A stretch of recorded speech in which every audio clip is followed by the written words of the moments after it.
অনেক সময় আমরা বিভিন্ন কারণে একাধিক ব্যাংকে অ্যাকাউন্ট খুলে ফেলি। এইবার যখন আমাদের আর দরকার পড়ে না, সেই একাধিক ব্যাংকগুলো কিন্তু আমরা ব্যবহার করি না, মানে এমনিই ফেলে রেখে দিই। এবং আমরা ভাবি যে ব্যবহার করবো না, অ্যাকাউন্ট ডরমেন্ট হয়ে যাবে, তারপর অটোমেটিক বন্ধ হয়ে যাবে, আমার আর কিছু করার দরকার নেই, আমার অ্যাকাউন্ট অটোমেটিক ক্লোজ হয়ে যাবে। কিন্তু তা কিন্তু হয়নি। আজকের এই ভিডিওতে আপনাকে দেখাবো, যদি আপনার একাধিক ব্যাংকে অ্যাকাউন্ট থাকে এবং আপনি যদি সেগুলো না ব্যবহার করেন, তাহলে সেগুলো ক্লোজ করে পার্মানেন্টলি ক্লোজ করে দেওয়া আপনার বুদ্ধিমানের কাজ হবে। কেন, সেটা আজকের ভিডিওতে জানতে পারবেন। এছাড়াও আজকের এই ভিডিওতে আপনারা জানতে পারবেন কিভাবে আপনারা আপনাদের ব্যাংক অ্যাকাউন্ট কি পার্মানেন্ট ভাবে ক্লোজ করতে পারবেন। আজকের ভিডিওটি সম্পূর্ণ দেখুন, খুবই গুরুত্বপূর্ণ একটা টপিক নিয়ে আলোচনা করছি। পুরো বিষয়টা বুঝতে পারবেন, আশা করি আপনাদেরকে সঠিক জিনিসটা বোঝাতে পারবো। প্রথমে আপনার জানা উচিত যে আপনি যদি একাধিক ব্যাংক অ্যাকাউন্ট ব্যবহার না করেন, সেক্ষেত্রে সেই ব্যাংক অ্যাকাউন্টটা কেন আপনি পার্মানেন্টলি ক্লোজ করবেন, মানে কেন করা উচিত আপনার। এর কারণ আমি আপনাকে বলে রাখছি। আপনি সেই অ্যাকাউন্টটা ব্যবহার করছেন না, যে অ্যাকাউন্টটা ব্যবহার করছেন না সেই অ্যাকাউন্টের ক্ষেত্রে প্রথম কারণটা আমি এখানে লিখেছি অপ্রয়োজনীয় চার্জ। আপনার দেখা গেল সেই অ্যাকাউন্টে এটিএম কার্ড রয়েছে, সেই অ্যাকাউন্টে এসএমএস আছে, এবার আপনি সেই অ্যাকাউন্টে ব্যবহার করছেন না, মানে কি সেখানে টাকা জমা তোলা কিছুই করছেন না।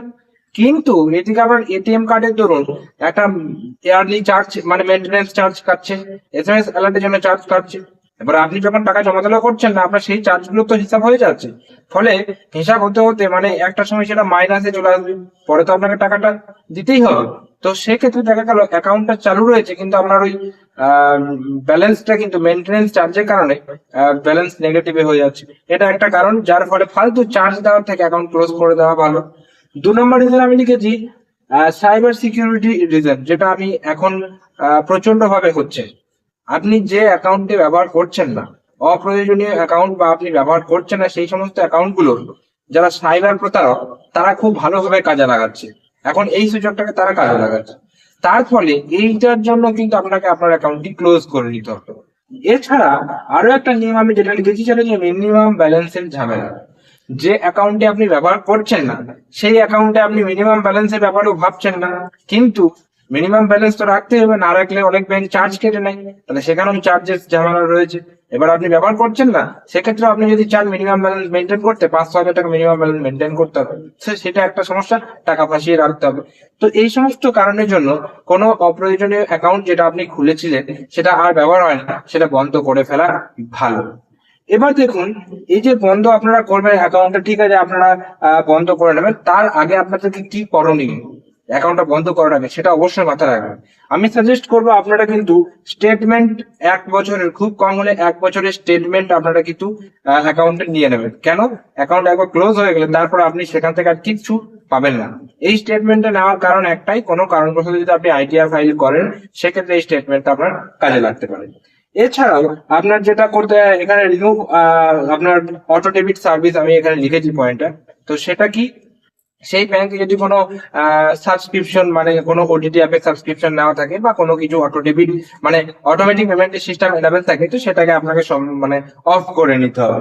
এছাড়াও আপনার ওই অ্যাকাউন্টটা ব্যালেন্সটাকে খালি করে নিতে হবে, যেটা আপনি বন্ধ করতে চাইছেন যে অ্যাকাউন্টটা, সেটা আপনাকে খালি করে নিতে হবে। কেন, কারণ আপনি অ্যাকাউন্টটা ক্লোজ করে দেবেন, সেখানে টাকাটাকে কি করবেন, তাই না? তবে হ্যাঁ, সম্পূর্ণ টাকা আপনি তুলতে পারবেন না, কিছু টাকা ফেলে রাখতে হবে, সেই টাকাটা আপনার অ্যাকাউন্ট ক্লোজার যে চার্জ হয়, সেই চার্জটা কাটার জন্য আপনাকে কিন্তু ফেলে রাখতে হবে। এবার চলে আসছি, আপনি আপনার অ্যাকাউন্ট কিভাবে ক্লোজ করবেন, এইটা হচ্ছে ব্যাপার। আপনি অনলাইনে অ্যাকাউন্ট ক্লোজ করতে পারবেন না। কিছু কিছু ব্যাংক অনলাইনে ক্লোজের রিকোয়েস্ট নেয়, কিন্তু আপনার সেই আলটিমেট শেষ পর্যায়ে গিয়ে আপনাকে সেই ব্যাংকের মানে ব্রাঞ্চে ভিজিট করতে হয়। তাই অবশ্যই অ্যাকাউন্ট ক্লোজ মানে করার ক্ষেত্রে কোনো রকম অনলাইনে হয় এইসব কথায় কান না দিয়ে সরাসরি হোম ব্রাঞ্চে চলে যাবেন। সেখানে কি করবেন, সেখানে অ্যাকাউন্ট ক্লোজার ফর্ম নেবেন, সেই ফর্ম ফিল আপ করবেন এবং ব্যাংকে স্টাফের সাথে, ম্যানেজারের সাথে, স্টাফের সাথে কথা বলবেন, যা যা করার করণীয় তারা আপনাকে ভালোভাবে গাইড করবে এবং কি করতে হবে না করতেও বলে দেবে। অ্যাকাউন্ট ক্লোজার ফর্ম নিয়ে সেটা ফিল আপ করতে হবে। অবশ্যই যে ডকুমেন্ট গুলো আপনাকে সাথে নিয়ে যেতে হবে সেটা আমি বলতে পারি, সেটা হচ্ছে আপনার অ্যাকাউন্ট ক্লোজার ফর্মটা তো ওখানে পাবেন। এছাড়াও আপনি দেখতে পাচ্ছেন, আপনার যদি চেক বই থাকতো, মানে যদি থেকে থাকে, তাহলে যে চেক গুলো আপনি ইউজ করেননি সেটা, অরিজিনাল ব্যাংকের পাসবুক নিয়ে যেতে হবে। আপনার যদি ডেবিট কার্ড বা এটিএম কার্ড যেটা থেকে থাকে ওই ব্যাংকের, সেটা নিয়ে নিতে হবে। এবং আপনার একটা আইডেন্টিটি কার্ড, আধার কার্ড, ভোটার কার্ড, এই সমস্ত যে কোনো একটা আইডেন্টিটি কার্ড কিন্তু আপনার নিয়ে যেতে হবে, কারণ এইগুলো জমা নেবে কিন্তু। ঠিক আছে, ডকুমেন্ট আপনার যেটা আইডেন্টি কার্ড সেটা জেরক্স, আর বাকি ব্যাংকের যাবতীয় যা কিছু সেগুলো অরিজিনাল সব কিন্তু ওখানে আপনাকে জমা করতে হবে, কারণ যেহেতু আপনি অ্যাকাউন্টটা পার্মানেন্ট ক্লোজ করছেন। ঠিক আছে, তবে এখানে আপনাকে আর একটা জিনিস জেনে রাখতে হবে যে আরবিআই এর নিয়ম কি রয়েছে, যে আপনি চার্জেস ব্যাংক আপনার অ্যাকাউন্ট ক্লোজের ক্ষেত্রে নেয়। সেটা হচ্ছে দেখতে পাচ্ছেন, যদি 14 দিনের মধ্যে আপনি অ্যাকাউন্টটা ক্লোজ করেন, অ্যাকাউন্ট ওপেন করার 14 দিনের মধ্যে, তাহলে সেক্ষেত্রে কোনো রকম চার্জেস আপনাকে দিতে হবে না। যদি 14 দিন থেকে 1 বছরের মধ্যে অ্যাকাউন্ট হয়ে থাকে, তাহলে সেক্ষেত্রে ব্যাংক কিন্তু চার্জ নেয়। এবং যদি 1 বছর বা তার বেশি পুরনো হয়ে থাকে, কোনো কোনো ব্যাংক চার্জ নেয়, কোনো কোনো ব্যাংক চার্জ নেয় না। এবার আপনার অ্যাকাউন্টটি ক্লোজ করতে গেলে চার্জ লাগবে কি লাগবে না, সেটা ব্যাংক সব থেকে ভালোভাবে কিন্তু আপনাকে বলতে পারবে যখন আপনি ক্লোজ করতে যাবেন। তবে এই হচ্ছে ক্লোজের মানে প্রসেসটা আপনাকে বললাম। এছাড়াও অনেক ব্যাংক কি করে, আপনার কাছে রিটেন স্টেটমেন্ট নিয়ে নেয় বা দরখাস্ত নিয়ে নেয়, যে আপনাকে একটা লিখে দিতে হবে যে আপনি অ্যাকাউন্টটা ক্লোজ করছেন, আপনি অ্যাকাউন্টটা চালাতে পারছেন না এই কারণের জন্য। হ্যাঁ, তো কিভাবে দরখাস্ত লিখতে হয় না লিখতে হয় প্রত্যেকে জানেন। যারা জানেন না অবশ্যই আমাকে কমেন্ট করবেন, ফ্রেশ ভিডিওতে আপনাদেরকে দেখিয়ে দেবো কিভাবে কি করবেন। এবং সব শেষে আর একটা প্রশ্নের উত্তর আমি আপনাদের দিতে চাই, যে এই অ্যাকাউন্ট আমি পার্মানেন্টলি ক্লোজ করে নিলাম, তারপরে কি আমি অ্যাকাউন্টটা চালু করতে পারবো? তো এর উত্তরে বলি, আপনি একদমই পারবেন না।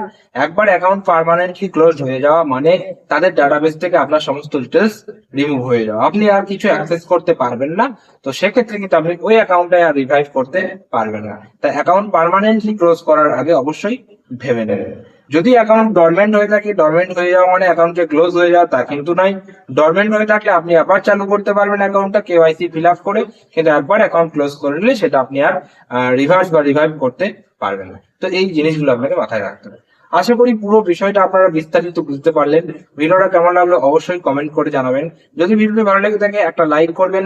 চ্যানেলে যদি নতুন থাকেন চ্যানেলটিকে সাবস্ক্রাইব করে পাশে যে বেল নোটিফিকেশন সেটা অল সেট করে রাখবেন। কেন কি আমরা এই চ্যানেলে বিভিন্ন রকম ব্যাংকিং এন্ড ফাইন্যান্স রিলেটেড, এছাড়া ইম্পর্টেন্ট ডকুমেন্ট এবং বিভিন্ন রকম সরকারি আপডেট বা গভর্নমেন্ট আপডেট রিলেটেড যে সমস্ত ভিডিওগুলো রয়েছে সেগুলো আপনাদের সামনে তুলে ধরার চেষ্টা করে থাকি। তাই অবশ্যই কিন্তু আমাদের চ্যানেলের সাথে থাকবেন এবং এই ভিডিওটা একটু বেশি করে শেয়ার করে দেবেন সেই সমস্ত ব্যক্তিদের কাছে যাদের একাধিক ব্যাংকে অ্যাকাউন্ট রয়েছে, কিন্তু অ্যাকাউন্ট তারা ব্যবহার করেন এমনি ফেলে রেখেছে। তো তাদের এমনি ফেলে রাখা যে কতটা ক্ষতি বা কতটা তাদেরই ক্ষতি হচ্ছে সেটা তাদের বোঝা উচিত। এবং যারা অ্যাকাউন্ট বন্ধ করতে চাইছে তাদেরও এই ভিডিওটা পাওয়া উচিত, যাতে তারা বুঝতে পারে যে কিভাবে কি করতে পায়। তো যাই হোক, দেখা হচ্ছে পরের কোনো ভিডিওতে। ততক্ষণ পর্যন্ত প্রত্যেকে সুস্থ থাকুন, ভালো থাকুন। টাটা এবং ধন্যবাদ সকলকে।